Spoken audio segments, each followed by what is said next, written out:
Walid Khan. Many people know about the terrorist attacks in Pakistan.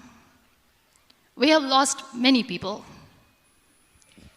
And I'm sharing this with a very heavy heart because we actually have lost a lot of people in this huge turmoil of terrorism. These people are barbarians. They do not see people. They're even worse than animals. They have killed people in mosques. They have killed people in churches, temples, even in schools. There was this terrorist attack in Army Public School, Peshawar, where these terrorists entered in an examination hall and they killed our children. And in that attack, that day, this beautiful boy, Walid Khan, who was my hero, my real-life hero, was the proctor who was taking care of the students, was keeping an eye on the students. Those barbarians shot him 3 times in the face, 5 times on his body, and he fell down. I was asked to give a talk in the school after a week of that terrorist attack. With a very heavy heart, I went there and I spoke. We sang a few national songs. I thought that maybe I've done my part, but deep inside, it was killing me. I could see children injured. I could see children sitting on the wheelchairs, looking at me, wondering, what next? What was our fault? Just because we were here to give examination, we have been shot. So many people, so many children lost their friends.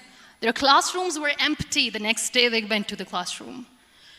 So this kid, Walid Khan, I was asked that he is in a hospital right now, and you have to go and see him and motivate him and tell him that it's going to be okay. And when I saw Walid Khan coming on the wheelchair for the first time in front of me, face was all deformed. His leg was fractured, his arm was fractured. He couldn't talk, he lost his teeth. He cannot sneeze, he cannot smell. He cannot eat. And I kept thinking, what should I say? That everything is going to be all right? No, nothing is all right. And while I was juggling with the words, what to say, what not to say, this beautiful child, Walid Khan, came to me and he said, "Are you Muniba Mazari?" I said, "Yes." He said, "Baji, let's take a selfie."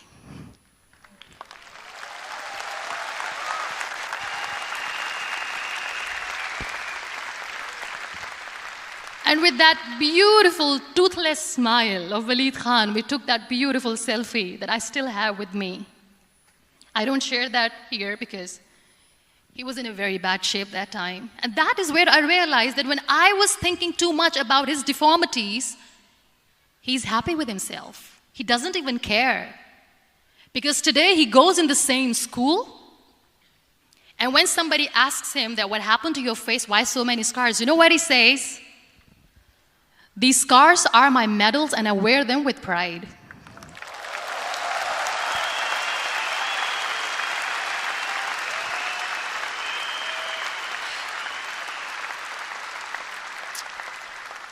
And how beautifully he says the terrorists wanted me not to study. I am going to study. I will become a doctor one day. And this is my way of taking revenge from those terrorists. Another real-life hero, of course, my son. His name is Nile, N-I-L-E, River Nile. I learned so much from this kid. The first and foremost thing is patience. How to be patient when you know that your mother cannot walk, when you know that your mother is different from the other women, when you know that your mother cannot go out and play with you, how to stay calm. He loves football. And when we got the very first football, he was 4 years old. He was super excited. I still remember he came in the room and he said, "Mom, let's play football." And he kept the ball in my feet. And he said, "Let's kick it." And that day I felt disabled. I said, "I cannot kick the ball."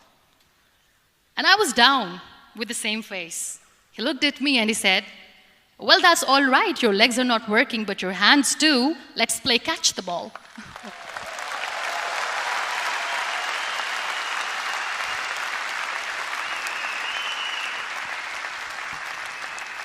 You know what? That day he made me realize that when you think your glass is half empty, come on, your glass is half full.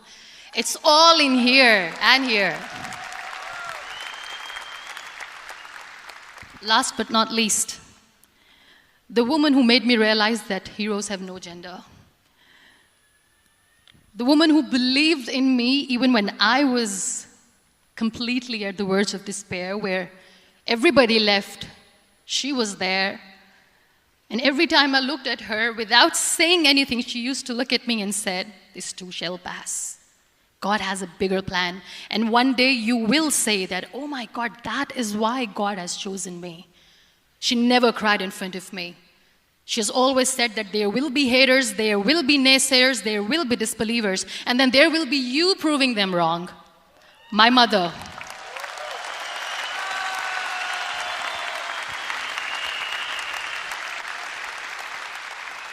Whatever I am today, I'm nothing without her. I'm nothing without her. Thank you, Mama. I wish you were here. Thank you for making me who I am today.